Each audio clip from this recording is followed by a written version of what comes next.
नमस्कार, जय हिंद, वंदे मातरम साथियों। करंट अफेयर्स की अपनी एक अगली क्लास में और आज की क्लास में बहुत कुछ खास देखने को मिलेगा। एक प्रश्न यहाँ से आपको देखने को मिलेगा ही मिलेगा, किसी भी एग्जाम में आपको यहाँ से एक प्रश्न देखने को मिलेगा इस क्लास से। ठीक है, चलो शुरू किया जाए। तो पहला प्रश्न है, हाल ही में किस देश ने जाफंदा अभियान शुरू किया? इंपॉर्टेंट प्रश्न है, पहला ही प्रश्न कोशिश करते हैं मोस्ट इंपॉर्टेंट हो कि पहला ही होता है, वो चाहे प्रश्न हो, वो चाहे जीवन में कोई शख्स आने वाला हो। ठीक है, तो बड़ा खास होता है, इस वजह से पहला तो हम ऐसा रखते हैं कि आपको पहला ही देखने को मिल जाए किसी भी एग्जाम में। ठीक है, तो जाफंदा अभियान बड़ा ये चर्चित है क्योंकि न्यूज में ही रहता है वो देश। कौन सा है ऑप्शन यहाँ पे? फ्रांस है, ईरान है, इजराइल है, इनमें से कोई नहीं। आप सभी को पता है, ये तो अभी है ना न्यूज में, यही दोनों न्यूज में ज्यादा रहते हैं। और ये जाफंदा ये जो अभियान है, ये किसने शुरू किया? तो ईरान ने शुरू किया। अब ईरान, तो ईरान की कैपिटल क्या है? तेहरान। ईरान से बहुत सारे प्रश्न बनेंगे, तो उसके लिए तो कोशिश की जाए कि एक अलग क्लास हो और उस अलग क्लास में बहुत सारे प्रश्न ऐसे लिए जाएं जो आपके एग्जाम्स में बन सके।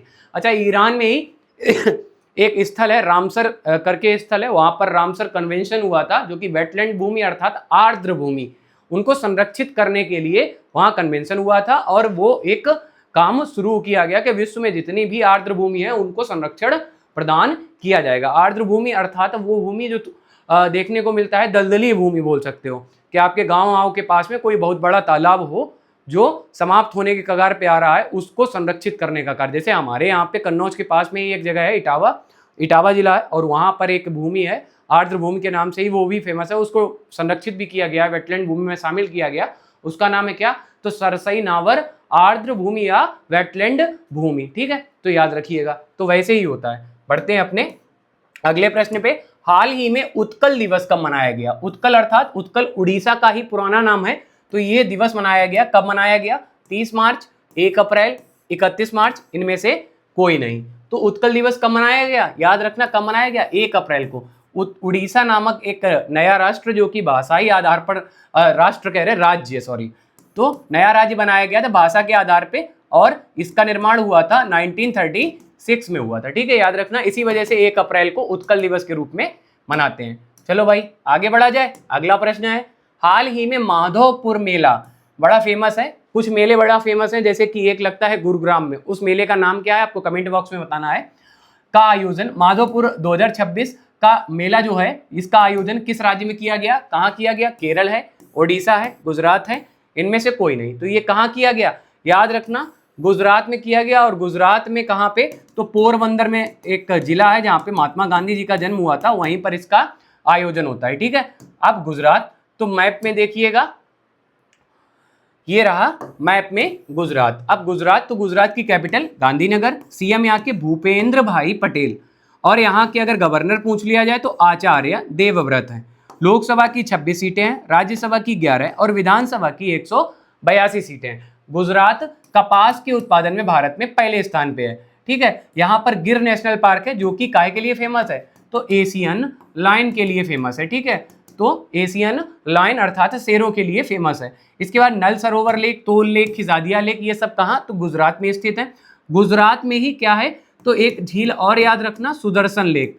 हम हर क्लास में बताते हैं इसके बारे में, क्योंकि ये बहुत इंपॉर्टेंट है। इतिहास में तो ये फेवरेट क्वेश्चन है सभी टीचर्स का, कि ये रखना ही रखना है। सुदर्शन लेक से संबंधित कौन है? तो इसकी कहा जाता है इतिहास में, इसका निर्माण चंद्रगुप्त मौर्य ने करवाई थी। और इससे कितने वंश संबंधित हैं, ये आपको कमेंट बॉक्स में बताना है कि कितने वंश इस झील से संबंधित है जिन्होंने इसका जीर्णोद्धार करवाया था, ये आपको बताना है। ठीक है, अब गुजरात से रिलेटेड लास्ट 6 महीने में जो भी इंपॉर्टेंट पॉइंट्स हैं उनको भी एक बार हम लोग रिवाइज कर लेते हैं। यूसीसी बिल पास करने वाला दूसरा राज्य गुजरात बन गया। अच्छा, पहला कौन सा बना था? तो पहला बना था उत्तराखंड। गुजरात सरकार ने विधानसभा में समान नागरिक संहिता, इसी को बोलते हैं यूसीसी, ये बिल या विधेयक पेश किया था। ठीक है, गुजरात सरकार ने पशुधन बचाने के लिए एफएमडी टीकाकरण अभियान लॉन्च किया। गुजरात ने अपने पहले साउंडिंग रॉकेट का सफल परीक्षण किया। गुजरात सरकार ने उच्च कृषि क्षमता वाले 500 गांवों को प्राकृतिक खेती गांव के रूप में विकसित करने की योजना की घोषणा की है। गुजरात सरकार ने एक्यूआई और झील के स्वास्थ्य पर नजर रखने हेतु लेक एंड एयर वॉच पहल शुरू की। सॉरी, गुजरात सरकार ने हर स्टार्ट 5.0 नामक एक महत्वपूर्ण पहल शुरू की, ये भी याद रखना। अगला प्रश्न क्या है? हाल ही में विश्व व्यापार संगठन, जिसको हम लोग WTO के नाम से जानते हैं, इसका हेडक्वार्टर कहाँ स्थित है ये कमेंट बॉक्स में बताना। का 14वां मंत्री स्तरीय सम्मेलन MC14 कहाँ आयोजित किया गया है? ये कहाँ किया गया है? दोहा है, याओयुंडे है, नई दिल्ली है, इनमें से कोई नहीं। तो ये कहाँ आयोजित किया गया? तो कैमरून एक देश है, वहां का एक शहर है जिसका नाम है याओयुंडे, वहां पर इसका आयोजन हुआ था। ठीक है, याद रखिएगा। अगला प्रश्न क्या है?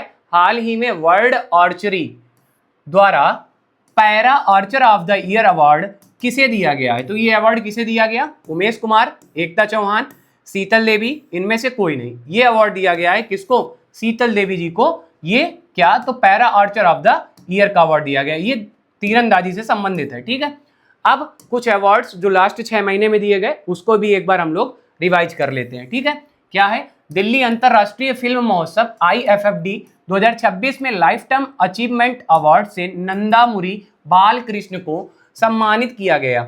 महिला सशक्तिकरण में योगदान के लिए कल्पना सोरेन को ब्रिक्स द्वारा महिला सशक्तिकरण ट्रेल ब्लेजर पुरस्कार से सम्मानित किया गया।